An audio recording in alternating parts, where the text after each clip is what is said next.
Pajak itu banyak. Welcome back to Bojok Mikia. Hari ini aku mau cerita tentang pajak dan gaji di Jepang. Aku tuh sekarang udah 3 tahun kerja di Jepang sebagai orang Jepang ya. Salaryman Jepang nih. Salaryman Jepang. Tahun pertama itu aku sumpah kaget. Soalnya pajak itu banyak. Kalau bulan gajian itu kan kita dikasih kertas gaji ya. Terus aku lihat, lah dipotongnya banyak, kok bisa hidup? Kok rasanya diperbudak pemerintah? Jadi teman-teman kalau ada yang mau kerja di Jepang ya, hati-hati. Kita harus lihat-lihat dulu nih. Hari ini aku mau cerita tentang itu ya di channel ini. Oke guys, jadi pertama mari kita bedakan dulu istilah penting gaji kotor sama gaji bersih. Gaji kotor adalah jumlah total gaji sebelum pemotongan. Biasanya angka ini yang bikin kita bahagia pas lihat pengumuman gaji waktu tanda tangan kontrak. Gaji bersih adalah gaji yang benar-benar kita nerima di rekening. Ini sering bikin kita nangis di pojokan karena kok sedikit. Aku kerja udah selama sebulan ini udah semangat tapi kok dikit banget. Setelah berbagai potongan. Yang kedua, pajak penghasilan. Bahasa Jepangnya shotoguse.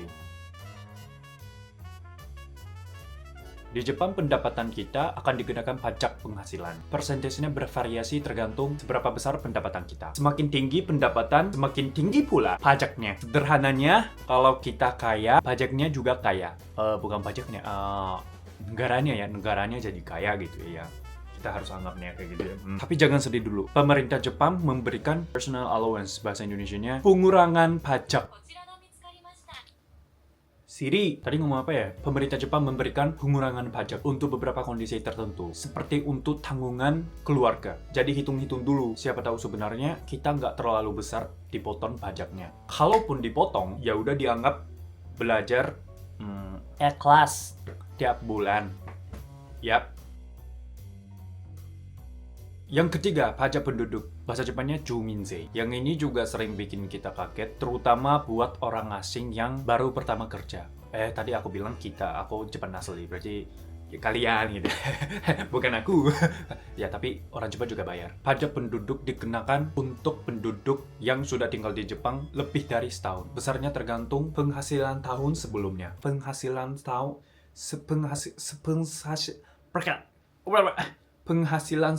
sebelumnya. Nah, buat kalian yang baru tahun pertama kerja, siap-siaplah. Di tahun kedua akan ada tagihan pajak penduduk yang jumlahnya bisa bikin merinding. Kadang kita bingung, kok ini pajak lagi? Kemarin kan udah bayar pajak penghasilan. Ya, itulah Jepang teman-teman. Di sini, kita merasakan kebahagiaan hidup aman dan nyaman. Karena infrastruktur rapi, tapi ya konsekuensinya pajaknya juga rajin menempel.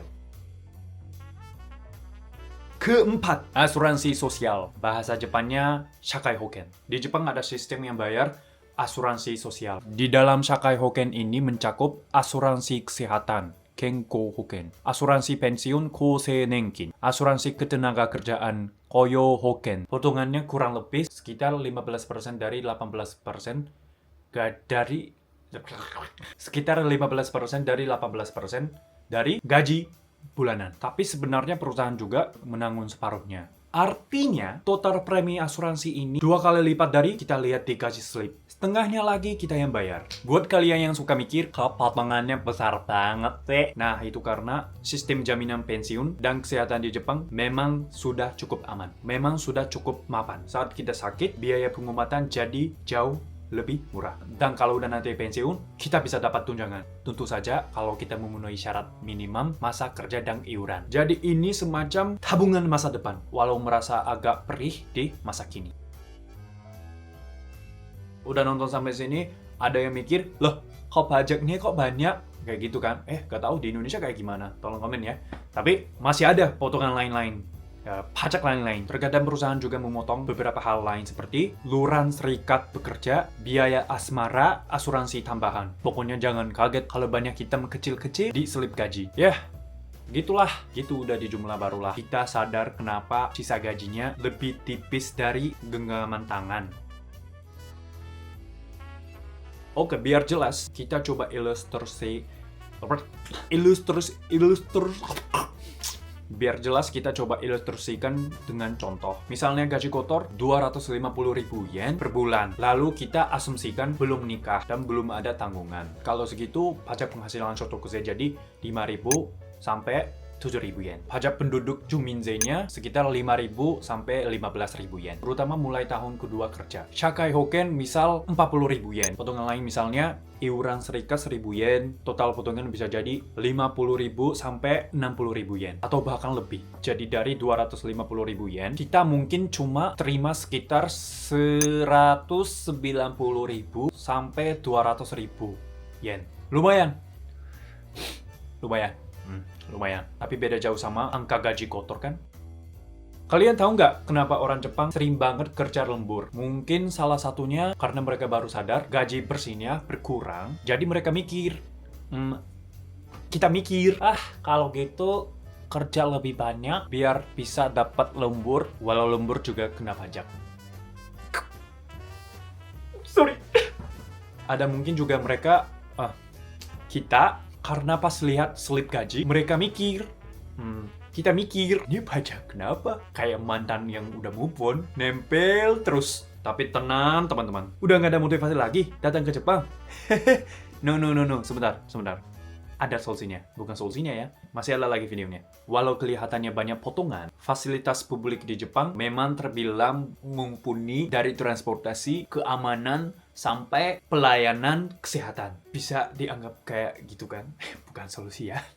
Nah, berikut beberapa tips dari aku buat kalian yang mau atau baru mulai kerja di Jepang. Pertama, riset gaji dan biaya hidup. Cari tahu standar gaji di bidang kalian dan bandingkan dengan biaya hidup di kota tempat kalian akan tinggal. Tokyo misalnya, beda lagi sama Osaka atau Fukuoka. Kedua, persiapan pajak penduduk di Jepang tahun kedua. Jangan kaget kalau di tahun kedua ada tagihan pajak penduduk. Sisihkan tabungan dari tahun pertama biar nggak keteteran. Ketiga, manfaatkan tunjangan dari perusahaan. Ada perusahaan yang kasih subsidi transportasi, sewa apartemen, atau makan siang murah. Lumayan banget bisa memotong pengeluaran bulanan. Keempat, catat pengeluaran dan pemasukan. Biasakan catat arus keuangan biar tahu kemana larinya uang kita yang sudah payah didapat. Yang kelima, pelajari sistem pengambilan pajak. Di akhir tahun fisikal biasanya bisa melakukan pelaporan pajak, Kakutei Shinkoku. Ada kemungkinan kita dapat pengembalian pajak kalau ada pemotongan berlebih.